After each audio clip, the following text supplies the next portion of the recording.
Hello everyone, my name is Amrendra and I have been a UPSC Civil Services aspirant, and the purpose of making this video is to share some insights from my preparation which might be helpful for you all in clearing this exam.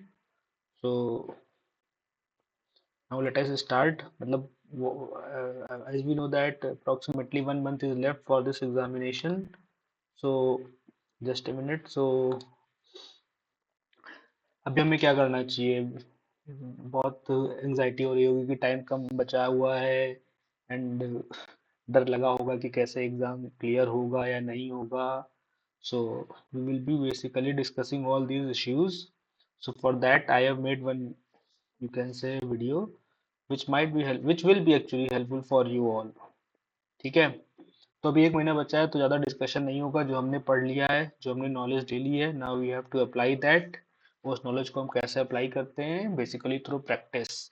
वो बोलते हैं ना, practice makes a man perfect. So similarly जब practice करेंगे, जो हम आज practice करेंगे वही एग्जामिनेशन डे के दिन हमारे फ्रूट्स बियर करेगी. सो शुरू करते हैं अपने टॉपिक, मतलब जो हम डिस्कस करने वाले हैं. तो मैंने एक वीडियो बनाया है कि यूपीएससी प्री के लिए प्रो टिप्स क्या क्या होंगी. सो फर्स्ट, सबसे इम्पोर्टेंट है कि एमसीक्यूज, मल्टीपल चॉइस क्वेश्चन जो एग्जामिनेशन में आने वाले हैं. So those who will be solving approximately 2000 to 3000 questions will be having better chances of higher chances of clearing this examination. ऐसा नहीं है कि जिसने किया वही होगा, बट ये आपके चांसेस को बढ़ा देता है. हमेशा से ऐसा ही होता आया है. जिसने प्रीवियस ईयर को, मतलब सॉरी प्रीवियस कह रहा हूँ, जिसने मल्टीपल चॉइस क्वेश्चन सॉल्व किए, उनको समझा, उनको एनालाइज किया और एग्जाम देने गया, they have succeeded in clear और clear this examination. So my suggestion would be for this is कि जो भी एग्जाम टाइम है 9:30 to 11:30, उस टाइम पे you all should solve that one question paper. कोई भी अच्छी कोचिंग इंस्टीट्यूशन का जो यूपीएससी के पैटर्न पे बनाता है, गिव 2 hours फॉर दिस. 2 घंटे उस पेपर को सॉल्व करो अच्छे से. और जैसे एग्जाम में करना है, सिमिलर वे मीन्स कि put your watch in front of you, और उसके बाद हर एक क्वेश्चन को पढ़ो. जैसे एग्जामिनेशन में सॉल्व करना है वैसे ही इसको सॉल्व करो विद इन 2 hours. उसके बाद थोड़ा ब्रेक लो, फिर उसको एनालाइज करो. और हाँ, keep an OMR sheet with you, उसमें बबल करो. So it will give you confidence before the examination. ठीक है. एंड अप्रोक्सीमेटली 1 मंथ है, तो मोर देन दैट, अगर हम 30th अप्रैल तक भी डेली सॉल्व करेंगे तो टुडे इज 10th अप्रोक्सीमेटली, सो तब भी हम अप्रोक्सीमेटली 2000 क्वेश्चंस सॉल्व कर ले जाएंगे, which is a very good number. So we will be discussing more about this. तो पहला मेरा जो सबसे प्रो टिप होगी कि आप एमसीक्यूज डेली डेली एक क्वेश्चन पेपर लगाओ. It is must. आएगा कि नोट्स पढ़ लेता हूँ, मुझे आता नहीं है. नो इश्यू, सबके साथ यही होता है कि हम भूल रहे हैं, we are not able to memorise what we have read. और मेरा ये टॉपिक बचा है, मेरा वो टॉपिक बचा है. See, all these are important, but the most important thing at this point is this. We can say, चलो ये ले लेते हैं. ये सबसे important MCQs, must I would say that.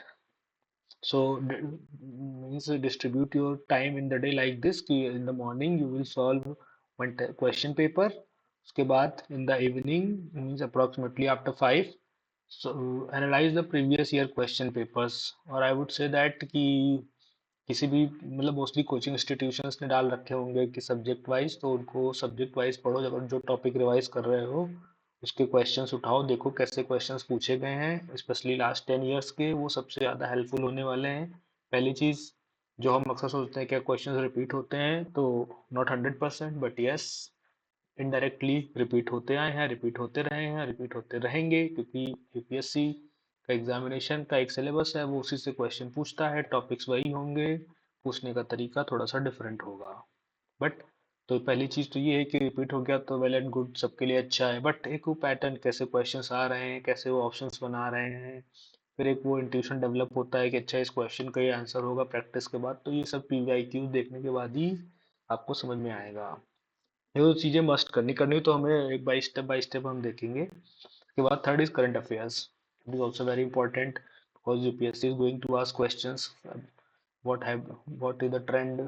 What has been happening in the recent past, approximately 1 year back. So उसके लिए most of you have read many कुछ institutions booklet, जैसे बहुत prominent institutions हैं, विजन IAS, वाजीराम, इंसाइट और बहुत सारे हैं। तो जिसने पढ़ा है वेरी गुड, उनको रिवाइज करने का टाइम है। बहुत सारे लोगों ने द हिंदू न्यूज़पेपर पढ़ा होगा, उसके नोट्स बनाए होंगे, वो भी अच्छा है। बट माई सजेशन इज कि booklets are very lengthy, but they will bear fruits for you, क्योंकि आप पढ़ के जाओगे तो सब थोड़ा बहुत उसी में से ही आना है। और मतलब यही है basic. So my point is, जो टॉपिक्स रेगुलरली रिपीट होते रहे हैं थ्रू न्यूज़पेपर्स, अगर आपके पास कंपाइलेशन है तो go through them again and again, because जो चीज़ रिपीट होती है वो मोस्टली आती है। Such as in suppose last year there was conflict between India and Pakistan, so what weapons have been used, sorry, what weapons have been used, किन locations पे attack हुआ है, these all, ये एक, इसको मतलब समझो, इस वेपन्स के बारे में पढ़ो कि कौन कौन से वेपन्स यूज हुए हैं, like India air defence system, BrahMos and all that. उसके बाद जो है, जो भी रिसेंट जो पॉलिटिकल कॉन्फ्लिक्ट्स चल रही हैं, suppose they are some hot spots like Middle East, बहुत रिसेंट है, but then also it is always hot topic. Then Russia Ukraine war, eastern Europe, Black Sea and all, then there is a debate around this topic called freedom of navigation. So all these things कि open सी होना चाहिए, सबको जाने का root हो, कोई control ना कर पाए सी रूट्स को। तो जो भी मतलब लोकेशंस आई हैं like Strait of Malacca, Persian Gulf, Red Sea, Bab al मंदेब, all that, ये सब हमको जो है पढ़ना पड़ेगा। We have to see it now. Notes important हैं, जो आपने पढ़ा है उसके नोट्स बनाए, उनको रिवाइज करो। क्लास नोट्स हैं आपके, सेल्फ नोट्स हैं, each and everything you have to revise all. बस मैंने एक एडिशन किया है जो मुझे बहुत हेल्प करता रहा है, वो एटलस। जो एटलस आते हैं, एक ओरिएंट ब्लैक स्वान है जो वर्ल्ड मैप के लिए बहुत अच्छा है। और a study today publication which is very good for India's map, means they have given a detailed version of each and every state. So there are certain topics which will help you. Suppose there is a page of national parks, so go through it, उसमें से divide कर लो reason या states को, which state is having which national park. ये जो भी news में रहा है, UPSC has a habit of asking lesser known places, like they could ask Pankhe Tiger Reserve, where it is located, or they could ask some like Jalatpara wildlife sanctuary, a national park, I am not remembering actually in which state it is there. Or they could ask some national park from Jammu and Kashmir, Himachal Pradesh, or from, see, the famous ones we know, like Kana is in MP, Sariska is in Rajasthan and all that, but जो lesser known है उनको, लेकिन जब हम map के through पढ़ेंगे तो हमारी विजुअल मेमोरी में सेव हो जाते हैं। और जब एग्जाम में देखते हैं उसको तो we are able to recognise कि अच्छा ये तो इस लोकेशन पे है, तो ये यहाँ पे होगा। सो एटलस इज वेरी गुड, क्योंकि इस टाइम पे आपका आईज मतलब रीड करते करते थक जाएंगी, ब्रेन भर जाएगा, but when you are going through map will enhance your understanding, एक विजुअल मेमोरी बनेगी, रिप्रेजेंटेशन बनेगा which will take you through your topics. So ये सब डिस्कस करने के बाद मैंने बता दिया है कि कैसे कैसे क्या करना है। So I will take few more minutes to discuss कि सपोज मैंने कुछ क्वेश्चंस कंपाइल किए हैं जो हम डिस्कस करेंगे। Actually see, discussing a question individually is good, but it is not good as an aspirant, because ultimately you have to solve 100 questions, ठीक है। तो उसमें बीच में टफ क्वेश्चंस होते हैं, इजी क्वेश्चंस होते हैं, लॉजिक क्या लगेगा क्या नहीं लगेगा उस टाइम पे उसको मैनेज करना, it is a difficult task, but it becomes easier through our practice. But things apart, हमें तो डिस्कस करना है, बिकॉज वी शुड नो कि how UPSC ask questions and we have to solve each and every question individually because it carries same marks. So in 2025 there was a question like this. It is basically of science and technology, as it is written also. So let us read it with reference to direct air capture. Always in news, science and tech की news में हमेशा रहेगा ये, क्योंकि because we have to reduce emissions and all that. तो ये लिखा हुआ है कि with reference to direct air capture and emerging technology, एक इमर्जिंग टेक्नोलॉजी है, which of the following statements is or are correct. So see, they have given three options, sorry, three statements followed by answer options. So let us read one by one. See, generally पहले तो हमें अपनी knowledge apply करनी होती है, examination में सबको पता होगा. उसके बाद हम आते हैं एलिमिनेशन पे, फिर लॉजिक पे, फिर देखते हैं अगर साइंस एंड टेक का क्वेश्चन है तो जनरली ये एक बिलीफ है, but is not always true, कि जो है मोस्टली जो है तीनों स्टेटमेंट सही होते हैं. So let us read all the statements. तो कह रहा है पहला statement, it can be used as a way of carbon sequestration. Yes, air को कैप्चर कर रहे हो तो मतलब कि जो उसमें से कार्बन डाइऑक्साइड को सीक्वेस्टर कर सकते हो. कैन भी लिखा हुआ है, वेरी इंपॉर्टेंट. ये it can be, it is not certain, it can, इसको हम यूज कर सकते हैं. Okay, let me raise it. और फिर उसके बाद है सेकंड है हमारा, या it can be again, can be a valuable approach for plastic production and in food processing.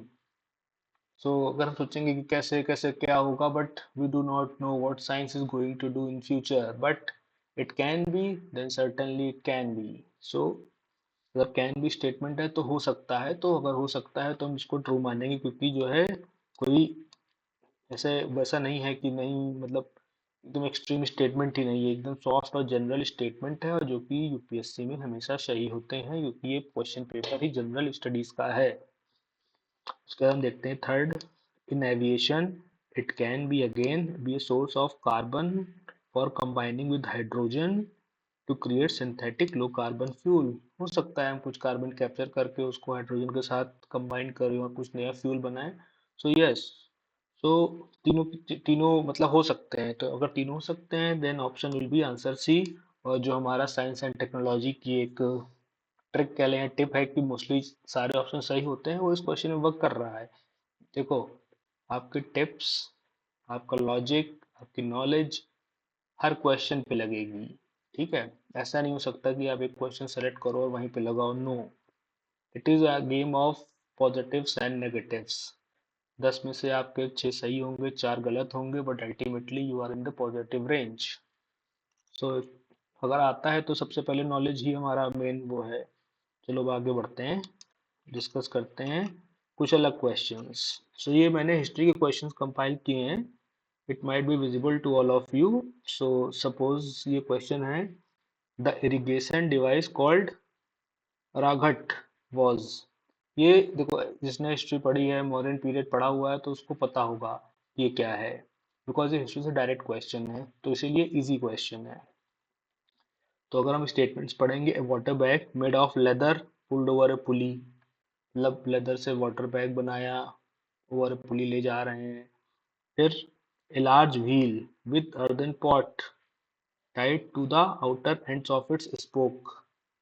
अगर किसी ने देखा होगा अरागट को, मतलब हिस्ट्री में पढ़ा होगा, तो उसके कहीं ना कहीं पे इमेजेस हैं.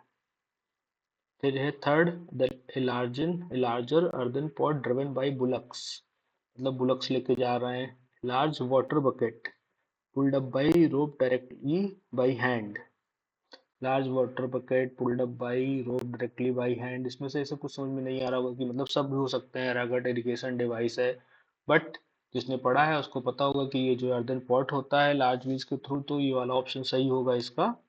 बट अगर इसकी हम कुछ ट्रिक्स देखेंगे तो डेफिनेटली हमें मिलेंगी, बट मैंने ऐसा कुछ देखा नहीं, मुझे आ रहा था तो मैंने इसको मार्क किया. बट डेफिनेटली जो बाकी स्टेटमेंट्स हैं थोड़े ऐसे हैं कि जो इसको जनरलाइज नहीं करते हैं, कि मतलब बुलक्स खींच के ले जा रहे हैं, उसको हम बैलगाड़ी से ले जा रहे हैं, डायरेक्टली बाई हैंड यूज कर रहे हैं, लेदर से बना हुआ है, पुल्ड ओवर पुली है, तो ऐसा नहीं है. सी, these are the questions which are from your NCRTs, so you have to solve all these questions through your knowledge. So that is why read, revise, revise, and again revise. The number of times you revise, it increases the chances of clearing this examination.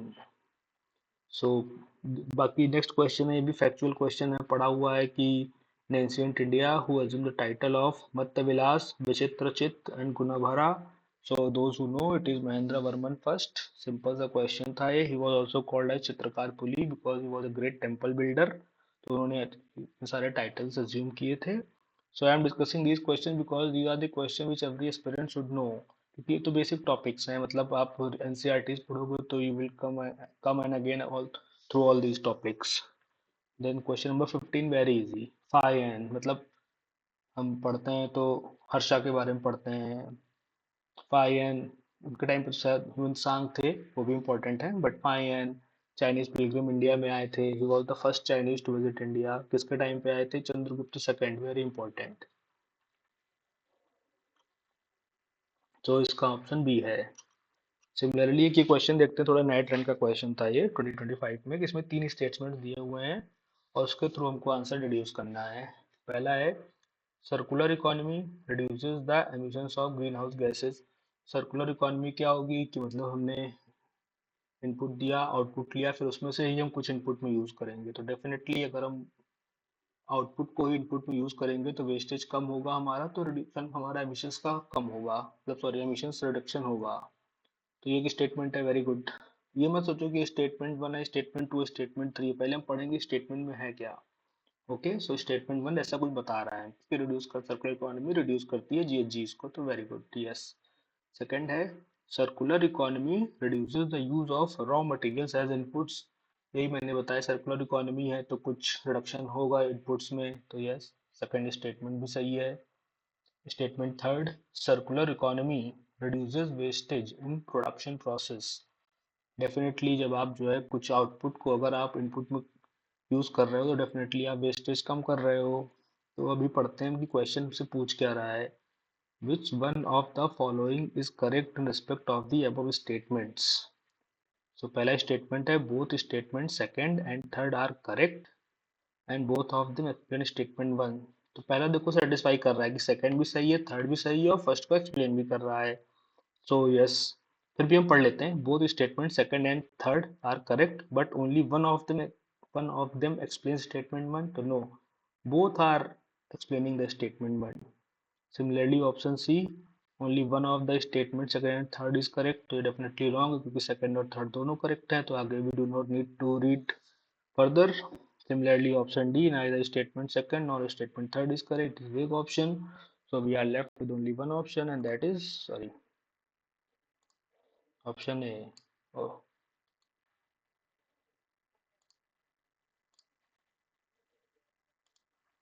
तो गड़बड़ हो रहा है. अच्छा sorry, ये ऐसा है. हाँ, तो इसका ऑप्शन ए होगा. ठीक है. So see, the reason for discussing these questions is कि अगर ऐसे ऐसे क्वेश्चंस आएंगे so how we have to deal with them. जरूरी नहीं कि हम जो पढ़ के आए हैं वही क्वेश्चंस आएंगे और हम फ्रस्ट्रेट हो कि पढ़ा हुआ आया नहीं है, यूपीएससी कहाँ से पूछ रहा है. No, they are going to ask the questions which you all have not read, but the beauty is you will through your practice be able to solve those questions. Okay, so पहले ये 3 questions देखते हैं. ये तीनों science and take के questions हैं. ठीक है. तो मतलब कैसे इसमें लॉजिक लगेगा या नॉलेज लगेगी हमारी, फिर उसके बाद हम देखेंगे आगे वाले क्वेश्चन से. 41st क्वेश्चन देखते हैं. थोड़ा मैंने इसको शॉर्ट कर दिया है but definitely I will improve in the next video. So पहला है कि हमें कंसीडर करना है फॉलोइंग टाइप्स ऑफ व्हीकल्स. पहला है फुल बैटरी इलेक्ट्रिक व्हीकल्स, मतलब जो आजकल चल रहा है, ट्रेंडिंग है. हाइड्रोजन फ्यूल सेल व्हीकल्स, ये भी हमने न्यूज़ पेपर से हम हाइड्रोजन फ्यूल यूज़ करने के लिए. थर्ड है fuel cell electric hybrid vehicle. तो 3 व्हीकल्स हैं, अलग अलग सोर्स ऑफ एनर्जी है उनका. तो how many of the above are considered as alternative power train vehicles. तो यहाँ पे है कि मतलब पढ़े तो हमने सब, इनमें से कौन से अल्टरनेटिव पावर ट्रेन व्हीकल्स हैं, मतलब कि जो अल्टरनेट एनर्जी सोर्सेज का यूज कर रहे हैं. तुम्हें पता है कन्वेंशनल एनर्जी सोर्सेज क्या होते हैं? पेट्रोल, डीजल, जो इंटरनल कंबशन इंजन यूज करता है. तो बट यहाँ पे तीनों में बैटरी यूज हो रही है, हाइड्रोजन यूज हो रहा है, फ्यूल सेल यूज हो रहा है. तो ये तीनों मतलब कन्वेंशनल तो है नहीं, ये अल्टरनेटिव ही हैं. So all the three. C, you have to read the statements, then you have to search, means थोड़ा सा अपना ब्रेन अप्लाई करो, उसके बारे में सोचो, then definitely will go through these answers. 42nd question देखते हैं. With reference to UAVs consider the following statements. All type of UAVs can do vertical landing. मतलब कि सोचो ऐसे कि सोचो यूएवीज हैं फॉर एग्जांपल ड्रोन्स. हम एग्जांपल ले लेते हैं, क्या सारे ड्रोन वर्टिकल लैंड कर सकते हैं? हाँ तो नहीं हो सकता, हाँ या नहीं हो सकता है, मतलब ये 100% सही तो नहीं है। ठीक है, चाहे एक ही हो, या मतलब एक लैंड कर रहा हो वर्टिकल, बाकी जो है और जस्ट लाइक हमारे प्लेन्स लैंड करते हैं उनको रनवे चाहिए और लैंडिंग हॉरिजॉन्टल होगी, तो ये भी हो सकता है। All types of UAVs can do automated hovering, मतलब ऑटोमेटेड हावरिंग मतलब ऊपर घूम रहे हैं, सारे यूएवीज कर सकते हैं। मतलब 100% तो नहीं हो सकता ना, हो सकता है कुछ ऐसे यूएवीज हो जो ऑटोमेटेड हावरिंग ना कर पा रहे हो, मतलब वो वहाँ पे एक जगह पे रुक नहीं सकते, उनको आपने छोड़ दिया है तो फिर वो घूमते रहेंगे, उसके बाद गिर जाएंगे या लैंड हो जाएंगे। तो ये भी 100% सही नहीं, मतलब मैं नहीं कह रहा हूँ कि 100% गलत है, बट 100% सही नहीं है ये पहला सही नहीं है, और ये 100% सही नहीं है। थर्ड देखते हैं, all types of UAVs can use battery only. Only है तो फिर तो as source of power supply, मतलब ये कह रहा है कि जितने भी टाइप के यूएवीज हैं सब केवल बैटरी ही फ्यूल यूज करते हैं, सोर्स ऑफ एनर्जी। मतलब हो सकता है कोई सोलर पावर यूज कर रहा हो, कोई फ्यूल सेल यूज कर रहा हो, तो ये तो मतलब एक्सट्रीम स्टेटमेंट है। और अगर एक्सट्रीम स्टेटमेंट है तो वो डेफिनेटली गलत होगा, और हमें देखेंगे कि तीनों जो है एक्सट्रीम स्टेटमेंट्स हैं, मतलब कि ये एकदम सर्टेन बोल रहे हैं कि यही होगा ही, बट ऐसा होगा नहीं, मतलब सिर्फ यही होगा इज नॉट एन आंसर, तो ये भी गलत है। So how many of the statements given above are correct, तो नन।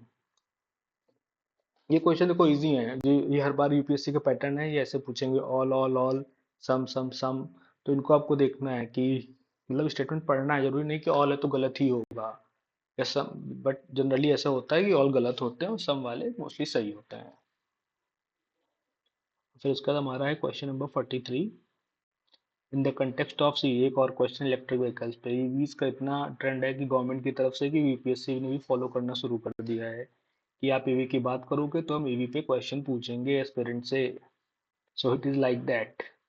सो पढ़ते हैं क्या है, in the context of electric vehicle batteries consider the following statements, मतलब जो इलेक्ट्रिक व्हीकल्स में बैटरी यूज होती है उसके रिगार्डिंग एक क्वेश्चन है।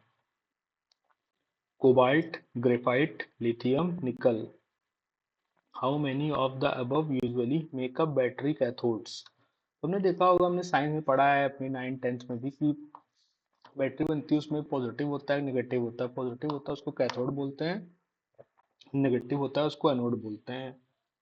तो मैं मतलब इसमें ज़्यादा साइंस ऐसे नहीं लगाऊंगा कि हम क्या कैसे बैटरी बनती है, सिंपल रखेंगे। जब हम देखते थे कि अगर बैटरी बनती है तो एक पॉजिटिव होता है उसका इलेक्ट्रोड, एक नेगेटिव होता है, तो पॉजिटिव होता है उसको कैथोड बोलते हैं और जो नेगेटिव होता है उसको एनोड बोलते हैं।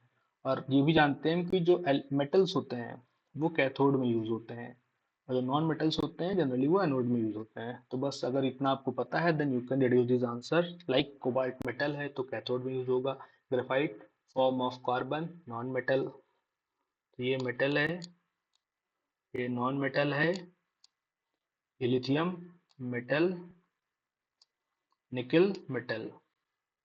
सो तीन मेटल है एक नॉन मेटल है, तो कौन से कैथोड्स में यूज होंगे? तीन, ओनली थ्री।